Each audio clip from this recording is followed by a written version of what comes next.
He's retiring, so to celebrate, I'm taking our parents to France starting today. I'm borrowing your platinum card for the trip. We're going to enjoy ourselves using your credit card. What a trip. What are you talking about? Exactly what I said.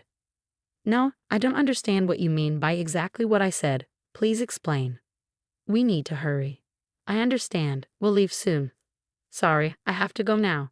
I'll hear the details when I get back. Just one thing though, the credit card won't work. Huh? My Joba's husband Parker took my credit card to take our parents on a trip. I've put up with a lot from Parker, but this seems like the perfect chance. I'm going to make sure Parker learns a lesson, and when he returns from the trip, he'll have some big regrets. I'm Lee, a 32-year-old employee at a major company. After graduating from a top university, I landed a great job and have been doing well. Even though I'm only 32, I make enough money to support Parker, who doesn't work, and a child, if we had one.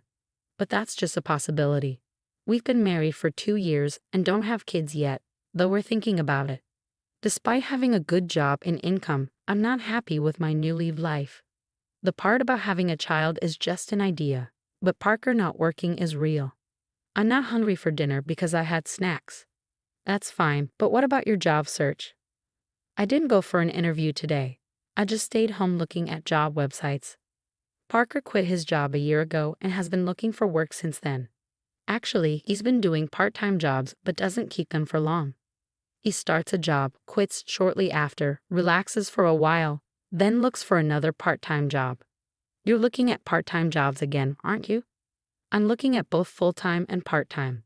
Why don't you stop looking for part-time jobs and focus on finding a full-time position? I know, but there is a right time for everything.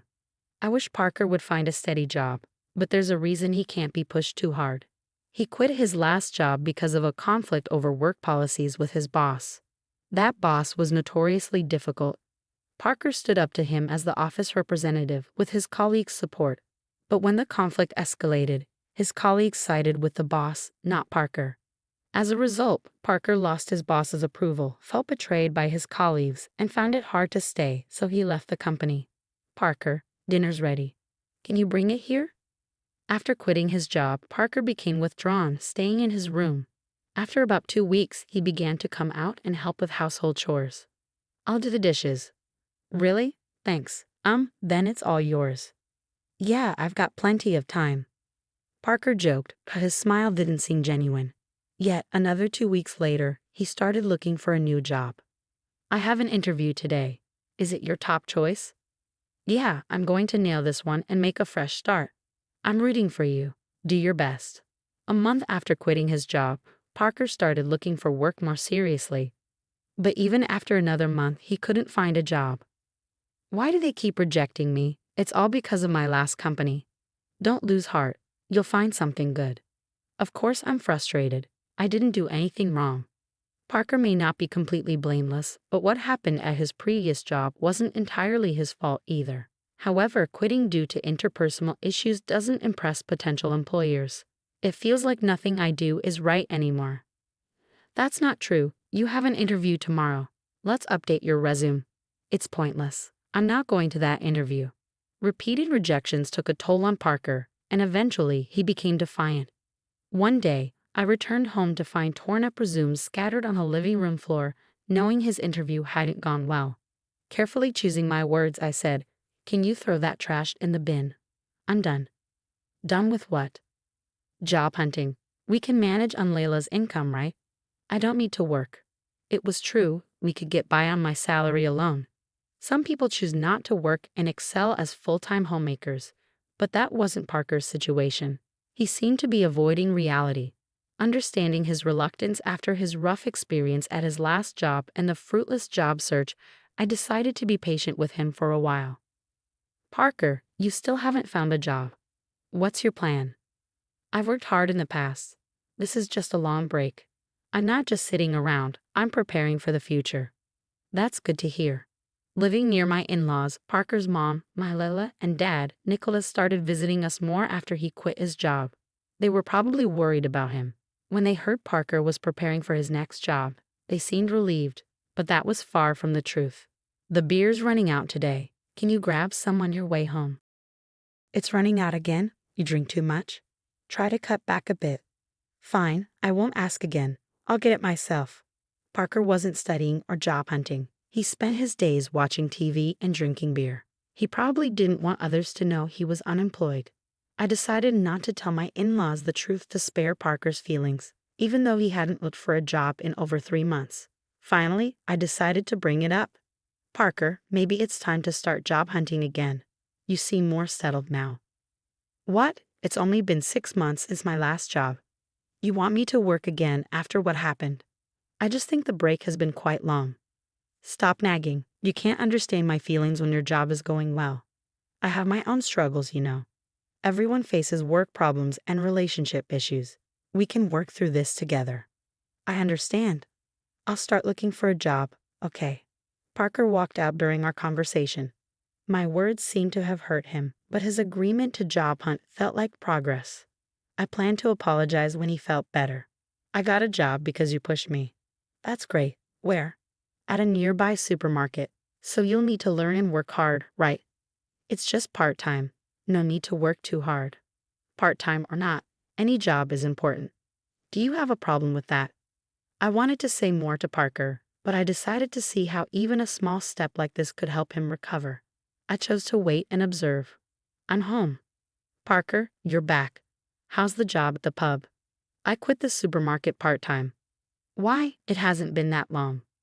A college student there was being bossy, always telling me to put the vegetable boxes at the bottom in storage. It felt like harassment.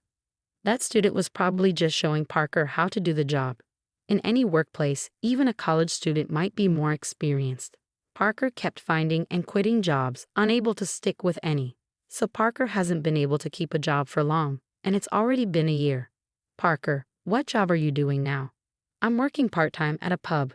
I've never worked in food and beverage before, but it's interesting, and I think I finally found my calling. Really? That's great, but isn't the income from a part-time job in a restaurant kind of low? That's fine. I'm currently apprenticing, aiming to go independent. So, you plan to own your own place someday?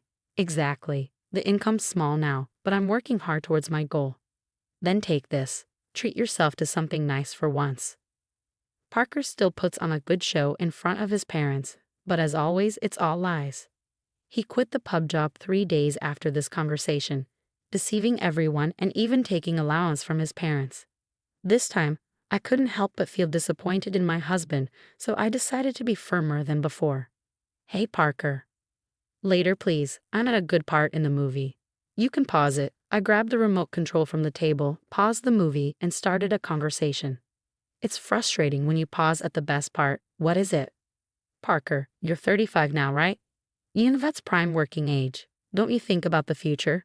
Spending all day at home, drinking, and just watching TV.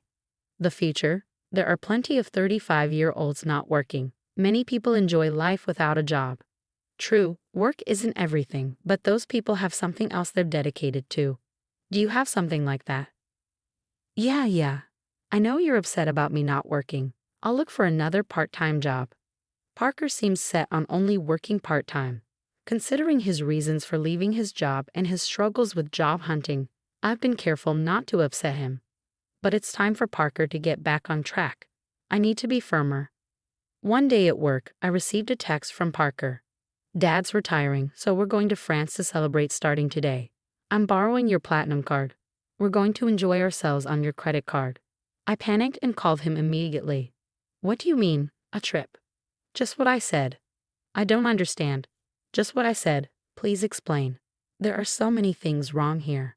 It's okay to celebrate Nicholas's retirement, but Parker should have talked to me before using my money and borrowing my credit card. More like taking without asking. And why am I paying for a trip to France that I'm not even going on? Parker probably told his parents he paid for it from his savings, my credit card. Just thinking about it makes me so angry, but one thing Parker said stands out. You mentioned borrowing a credit card. Do you mean the one from our house? Yeah, why? I do have a platinum card. Some people think you need a high income for it, but that's not true. Credit history, stable income, and other factors matter, and you can get one in your 30s. It has a high annual fee, but I use it for the benefits and points. However, that credit card is in my wallet. So you took the credit card from home? Yeah, so I'm counting on you for the payment.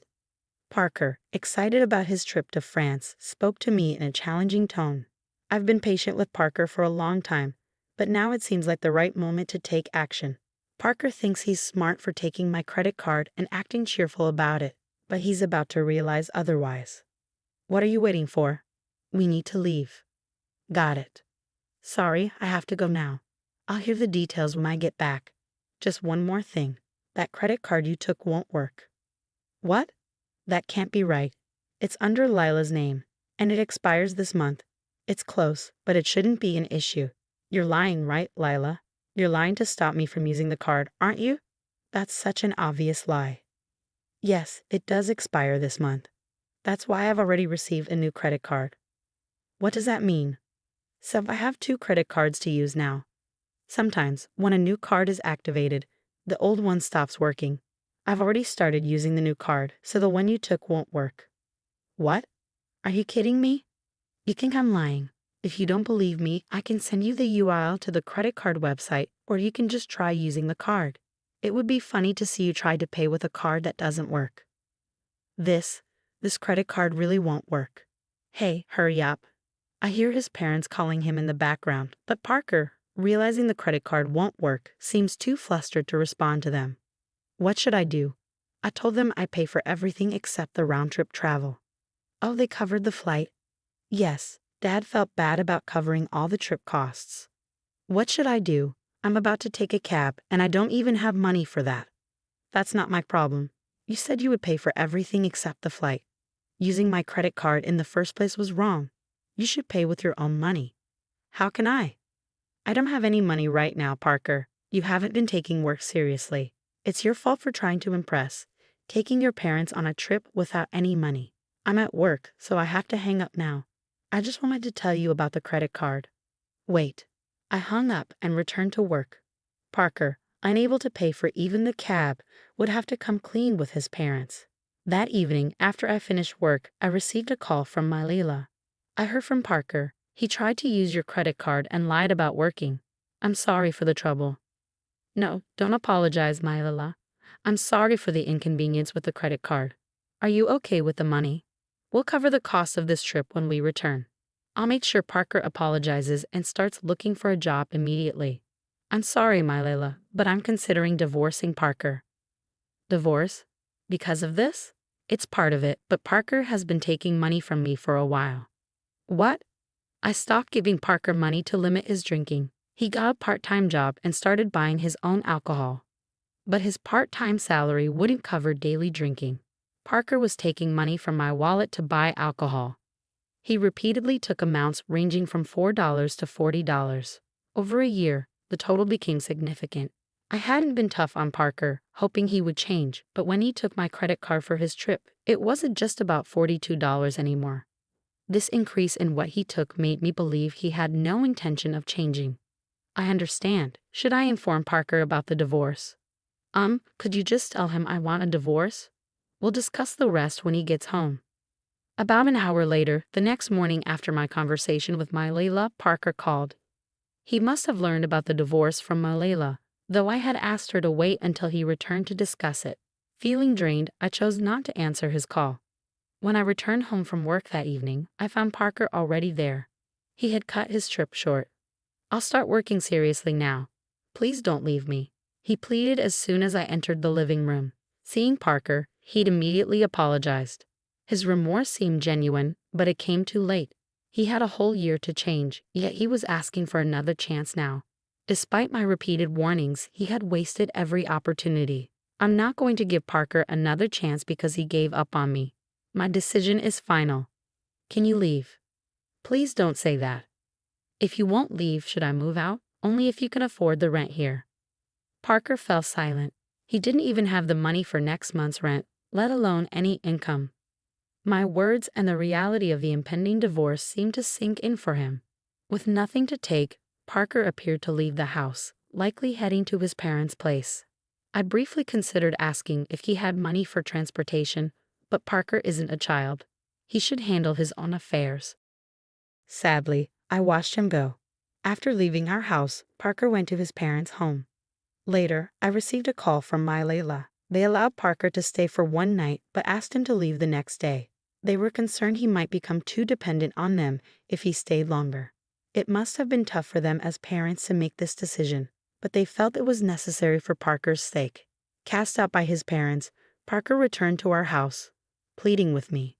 "Please help me. I've got nowhere to go and no money." That's the result of your own actions. You need to handle this yourself.